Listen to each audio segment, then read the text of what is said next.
Hello दोस्तों, नमस्कार, प्रणाम। मोना देवी लोक गायिका आप लोग के बीच में आई बानी माता जी का गाना लेकर के। पूरा गाना के आनंद आप लोग उठाएं, इस चैनल के आगे आप लोग बढ़ाएं, ये भजन के आप लोग सुनत रहें, देखत रहें, आनंद लेत रहें। माई देहलू बाबू देहलू देहलू बहनिया जी,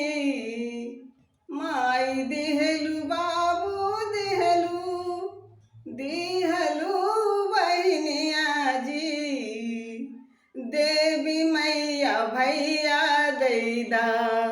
देवी मैया भैया दैदा, राखी के बनैया जी, देवी मैया भैया दैदा, राखी के बनैया जी, देवी मैया भैया दैदा, राखी के बनैया जी।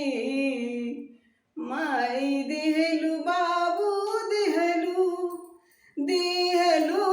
बहनिया जी, माई देहलू बाबू देहलू देहलू बहनिया जी,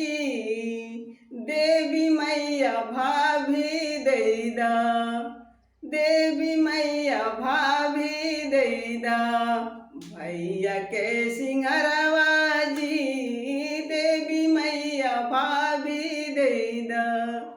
भैया के सिंहरवा जी, देवी मैया भाभी दैदा,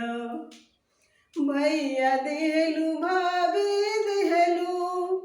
भैया देहलू भाभी देहलू, भरदौन कर गोदिया जी, देवी मैया बाबू दैदा,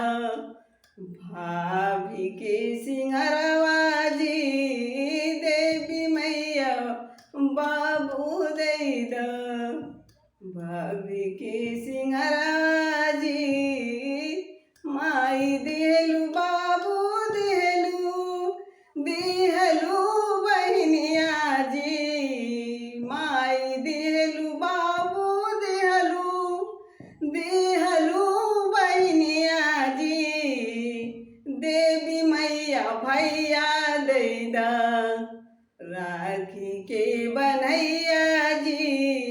देवी मैया भैया दैदा, राखी के बनवैया जी, देवी मैया भैया दैदा, राखी के बनवैया जी, देवी मैया भैया दैदा, राखी के बनैया जी, देवी मैया भैया दैदा, राखी के बनैया।